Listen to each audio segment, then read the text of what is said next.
अभी मुख्यमंत्री जो बने हैं, युवा मुख्यमंत्री हैं धामी जी, मेरी भी उनसे काफ़ी पहले मुलाकात होती रहती थी एक विधायक होने के नाते।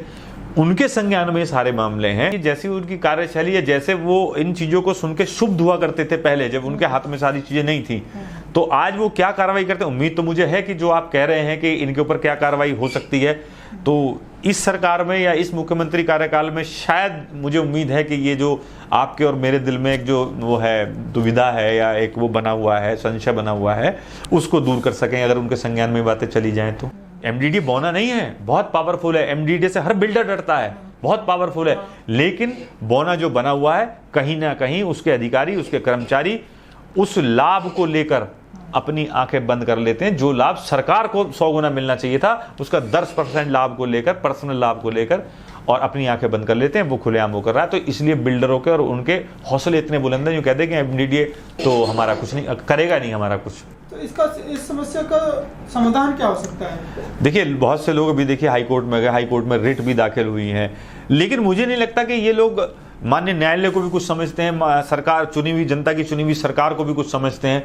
ये सिर्फ अपने कमरों में बैठकर ये तय करते हैं कि ये निर्माण कार्य अवैध है अगर, तो उसको नोटिस जारी कर देते हैं। नोटिस जारी करने के बाद उस व्यक्ति का आना जाना एमडीडी में हो जाता है, इनकी उनसे दोस्ती हो जाती है, और दोस्ती के बाद आप जानते हैं कि फिर क्या हो जाता है। दोस्ती जब हो गई इनकी तो उसमें सभी कुछ हो जाता है। वो जो अवैध निर्माण हो रहा है उसको मैंने आपको बताया ना कि वो अपने व्यक्तिगत एक लाभ को उठाकर गवर्नमेंट को जो राजस्व प्राप्त होना चाहिए था उसका पूरी तरीके से ध्वस्तीकरण कर रहे हैं, पूरी तरीके से उसका वो कर रहे हैं। इसमें शामिल करना चाहिए, अगर कोई मुकदमा होता है या कार्रवाई होती है तो जो स्थानीय जेई है, एई है या सुपरवाइजर है, उसके ऊपर सबसे पहले कार्रवाई हो, तभी अवैध कार्य रोकेंगे। नहीं तो निर्माणकर्ताओं को कोई डर ही नहीं है, भय ही नहीं है। तो ऐसा नहीं हो सकता कि जैसे कि कभी कोई बाहर से शिकायत हो जाए जेई के ऊपर, तो इन पे कोई ऐसी जांच बैठती है, शायद ऐसा? देखिए, सबसे बड़ा इन पर एक जवाब होता है कि साहब हमारे पर मैन पावर कम है। हाँ, ये अक्सर सुनने में हमारे पास मैन पावर कम है, कार्य क्षेत्र बहुत बड़े बड़े बटे हुए हैं। मैंने माना कि आप पूरे कार्य क्षेत्र की मॉनिटरिंग नहीं कर सकते, लेकिन जिस कार्य क्षेत्र में, आपके कार्य क्षेत्र में कोई आदमी शिकायत के द्वारा आपको सूचित कर रहा है कि भाई ये निर्माण कार्य गलत हो रहा है या ये प्लॉटिंग बड़े स्तर पर हो रही है और ये पूर्णतः एमडीडीए के जो बनाए हुए मानक हैं उनके विरुद्ध हो रही है ना, और ना ही डेवलपमेंट चार्ज जमा किया जा रहा है, उस पर नोटिस जमा करने के बाद वो व्यक्ति की प्लॉटिंग उसी तरीके से वो उस प्लॉटिंग को जस से तस पूरी की पूरी प्लॉटिंग को निपटा देता है, एमडीडी के संज्ञान में भी होने के बाद भी। तो उसमें आप क्या मान सकते हैं? आप कहाँ ये आंख बंद करके जानबूझ के क्यों बैठे हैं जानबूझ के? ये हमें भी पता, आपको भी पता है। इन पे कार्रवाई अगर कोई मतलब बाहर से जैसे कोई अगर शिकायत करे कि नहीं जी ये इनमें से संलग्न है या जेई है, तो कुछ होता है इसमें या वैसे? मेरा मानना तो ये है कि माननीय न्यायालय में जाकर आप ये डिमांड ना करें कि साहब यहाँ पर अवैध प्लॉटिंगें हो रही हैं। हाँ। मैंने जितना मानता हूँ, हाँ। मैं कानूनी ज्ञाता ज़्यादा नहीं हूँ, लेकिन फिर भी मेरा मानना ये है कि अगर माननीय न्यायालय में जाकर इस चीज़ को कहें, क्योंकि बहुत सी रिट पहले से दाखिल हो चुकी हैं, लेकिन इनको कोई फर्क नहीं पड़ता है ना, कोई कार्रवाई नहीं होती है। हाँ। तो उस रिटों के आधार पर आप एक रिट डाल सकते हैं कि साहब जिनका कार्य क्षेत्र है, वो जिनके कार्य क्षेत्र में निगरानी में वो काम होने चाहिए, जो अधिकारी इसके लिए जिम्मेदार हैं, सबसे पहले उन पर कार्रवाई होनी चाहिए। तो उन पर कार्रवाई होगी तो वो अपने क्षेत्र में कोई कार्रवाई इस तरीके की अवैध निर्माण की कार्रवाई नहीं होने देंगे, जिससे कि आप ये समझ के चलिए कि मतलब जितना हम लोगों को यहाँ उत्तराखंड में रहने के बाद ये जो कोरोना में इसमें नुकसान हुआ है, अगर एमडीडीए अपनी पूरी वसूली कर ले, है ना, पूरी वसूली कर ले, तो हमारी सरकार का 1/4 जो खर्चा पूरे उत्तराखंड का एमडीडी उठा सकता है। अगर ये जितने भी अवैध निर्माण हो रहे हैं इनसे लीगल में डेवलपमेंट, अपनी पर्सनल जेबों को ना भर के डेवलपमेंट चार्ज जमा करा लें, उससे एक तो आपका इन्वायरमेंट सेफ रहेगा, है ना, उससे दूसरा जितनी चौड़ाई सड़कें बनेंगी, खूबसूरत शहर बनेगा, है ना, शहर खूबसूरत होगा, इन्वायरमेंट सेफ होगा, क्योंकि इन्वायरमेंट के लिए देहरादून को जाना जाता था। दूसरा आपका डेवलपमेंट चार्ज जमा होगा। डेवलपमेंट चार्ज जमा होने पर आपका राजस्व की वृद्धि होगी, मैं बिल्कुल दावे से कह सकता हूं कि कम से कम 25% उत्तराखंड का खर्चा पूरा एमडीडी उठा सकता है, अगर ये 1 नंबर में काम करे तो।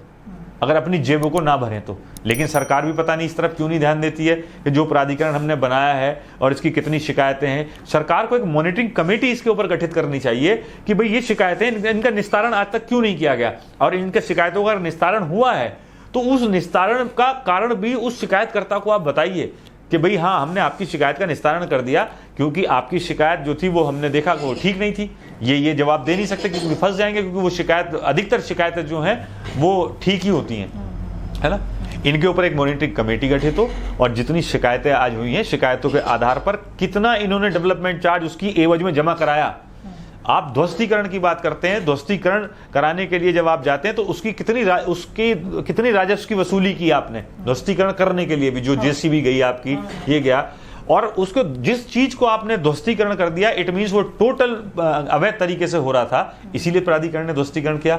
उसी पर 1 महीने बाद फिर वो आदमी दोबारा से उसी तरीके का निर्माण कार्य शुरू कर देता, तब प्राधिकरण कहाँ चला जाता है। जब प्राधिकरण के भाई चिन्हित तो हो ही गया ना कि भाई ये हमने ध्वस्तीकरण किए, उन पर तो विशेष रूप से प्राधिकरण को नजर रखनी चाहिए कि भाई ये दोबारा से निर्माण कार्य ना करे। और अगर वो व्यक्ति दोबारा से निर्माण कार्य करता है या प्लॉटिंग करता है तो उस स्थिति में प्राधिकरण को सीधा कानून का सहारा लेना चाहिए, एक मुकदमा दर्ज कराना चाहिए कि भाई एक सरकारी आदेशों की अवहेलना है करना का जो अपराध के है उसके संबंध में जो धाराओं में कार्रवाई होती है वो एमडीडीए कार्रवाई कराए। लेकिन आज तक मैं जहां तक समझता हूं कि एमडीडीए द्वारा कोई भी इस तरीके की व्यवस्था को नहीं अपनाया है कि उसने बिल्डर के खिलाफ एफआईआर कराई हो और उस बिल्डर को जेल भिजवाया। एमडीडीए ने, है ना, किसी शिकायतकर्ता के द्वारा अगर इस तरीके हो गया हो या फ्रॉड हो गया हो तो बात अलग है, लेकिन एमडीडीए ने सिर्फ क्योंकि एमडीडीए अपने आप में प्रशासन नहीं है, पुलिस नहीं है,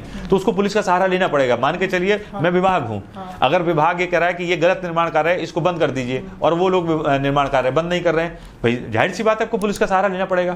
तो आप एमडीडीए ने मेरे ख्याल से कोई ऐसा केस मेरी नज़र में तो है नहीं कि जो एमडीडीए ने मुकदमा दर्ज कराया, और लगातार जिनकी शिकायतें हुई हैं उन पे खुले आम, मैं बताऊं दबी जुबान में मैंने 2-4 प्रॉपर्टी डीलरों को ऐसे भी देखा था जिनकी खबरें मैंने की थी, हैं, उनके द्वारा मेरे पास आकर मेरे से बातचीत करने की उन्होंने कोशिश की। मैंने जब उनकी बातचीत में मैं नहीं आया और मैंने कहा भाई नहीं, मैं इस पर पूरी खबर करूंगा, तो उनके द्वारा ये कहा गया कि भाटी जी एमडीडीए तो हमारा कुछ नहीं बिगाड़ेगा।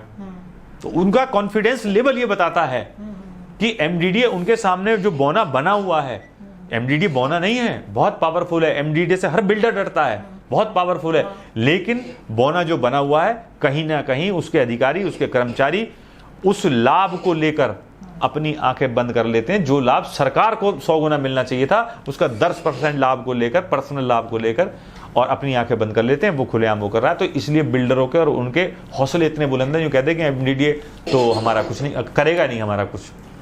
इन सब चीज़ों को रोकने के लिए क्या ऐसा हो सकता है कि जितने भी संशय है जिनके ऊपर जेईए या जो भी अधिकारी हैं उन पे जांच कराने की मांग उठे या जांच हो, उनके संपत्तियों की जांच हो, ताकि जो भी ऊपर से जो भी कुछ भ्रष्टाचार में दिखता है वो सामने आए बाहर। देखिए एक्चुअली क्या है कि व्यवस्थाएं तो बहुत सारी हैं, क्योंकि कुछ साल पहले आपने भी सुना होगा, कम से कम मेरे ख्याल से 4-5 साल पहले, कि एक जेई के इतनी, जेई तो छोड़िए, उसका जो सुपरवाइजर था साथ में, उसके पास इतनी संपत्ति मिली कि हिसाब नहीं लगा सकता। मतलब था, मैं भूल रहा हूँ, 5-6 साल पहले की बात है, तो बहुत संपत्ति मिली जिसमें से उसे जेई को भी निलंबित किया गया, सुपरवाइजर को भी हटाया गया।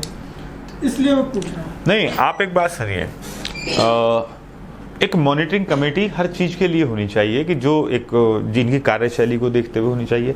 जबकि व्यवस्था है कि कोई भी जेई एई या जो भी विभाग में अधिकारी हैं वो विभाग में अपनी संपत्ति का ब्यौरा देते हैं हर वर्ष। अगर आपने कुछ खरीदा है तो, और कुछ बेचा है तो, आपने अपनी पत्नी के नाम पर या अपने भाई के नाम पर या अपने बच्चों के नाम पर, लेकिन ऐसी व्यवस्थाएं तो सरकार ने पूरी बना रखी हैं। अगर आप व्यवस्थाओं का चार्ट देखेंगे तो व्यवस्थाओं के चार्ट में तो आपको लगेगा कि हमारे हिंदुस्तान में कोई भी व्यक्ति, कोई भी सरकारी व्यक्ति अपनी लीक से हटकर काम कर ही नहीं सकता है। लेकिन उन व्यवस्थाओं पर अगर हम जाएं तो उन व्यवस्थाओं को लागू कौन करेगा? लागू तो सरकार ही करेगी ना।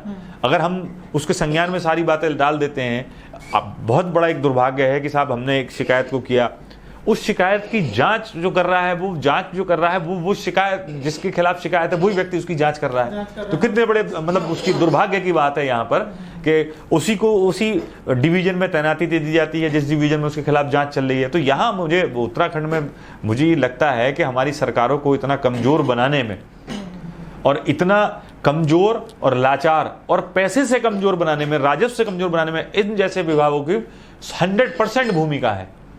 आज सरकार एक नोटिस जारी एमडीडीओ को कर दे कि आज तक कितनी शिकायतें हुई हैं, उन शिकायतों पे क्या कार्रवाई है, और उन शिकायतों को अगर सही माना गया है तो उनके एवज में उन प्लॉटिंग करने वालों से या उन बिल्डरों से कितने राजस्व की वसूली हुई है, ये व्यवस्था सरकार बनाए। और इसको सरकार ही बना सकती है, ना मैं बना सकता हूं ना आप बना सकते हैं। हम सिर्फ पत्रकारिता से इन चीजों को सरकार के संज्ञान में ला सकते हैं, लेकिन ऐसा नहीं है कि सरकार के संज्ञान में ये बातें नहीं है। अभी मुख्यमंत्री जो बने हैं, युवा मुख्यमंत्री हैं धामी जी, मेरी भी उनसे काफी पहले मुलाकात होती रहती थी एक विधायक होने के नाते, उनके संज्ञान में ये सारे मामले हैं। अब सिर्फ और सिर्फ हम चुप रहकर देखिए उनके रिमाइंडर कराने की जरूरत है। मैं ये नहीं कहता कि भाई उनके पास सिर्फ एक विकास प्राधिकरण ही एक विभाग है जिसको वो देखेंगे। उनके पास पूरे उत्तराखंड के जितने भी मंत्रालय हैं, जितने भी विभाग हैं, वो सबके मुखिया हैं। लेकिन उनको एक रिमाइंडर हम कराते हैं अगर, तो रिमाइंडर के बाद देखिए जैसी उनकी कार्यशैली है, जैसे वो इन चीजों को सुन के शुभ हुआ करते थे पहले जब उनके हाथ में सारी चीजें नहीं थी, तो आज वो क्या कार्रवाई करते हैं। उम्मीद तो मुझे है कि जो आप कह रहे हैं कि इनके ऊपर क्या कार्रवाई हो सकती है, तो इस सरकार में या इस मुख्यमंत्री कार्यकाल में शायद मुझे उम्मीद है कि ये जो आपके और मेरे दिल में एक जो वो है दुविधा है या एक वो बना हुआ है, संशय बना हुआ है, उसको दूर कर सकें अगर उनके संज्ञान में बातें चली जाएं। तो आपने देखा एक अगर निचोड़ सामने आया है तो एक ये सामने आया है कि क्यों ना इन पे एक जांच कमेटी बैठाई जाए, जिसे मॉनिटरिंग कमेटी बैठाई जाए, जो कि ये देखे कि क्या जो शिकायतें आ रही हैं उनका निस्तारण हो पाया। अगर वो सिर्फ शिकायतों का निस्तारण हो जाए तो भी बहुत काम हो सकता है। और रही राजस्व की बात, तो राजस्व में आप आए दिन सुनते होंगे कि 500 करोड़ रुपए कर्ज सरकार ने कर्ज ले लिए या यहाँ से ले लिए, मगर कर्ज लेने की जरूरत क्यों पड़ेगी अगर हम सही तरीके से उसी चीज को जो अपने नियम है मानक एमडीडीओ के या और भी दूसरे विभागों के भी होंगे, अगर वो सही तरीके से काम करे तो किसी को सरकार को कर्ज लेने की कहीं जरूरत नहीं पड़ेगी। मैं अफरोज खान, आप देख रहे थे टाइम।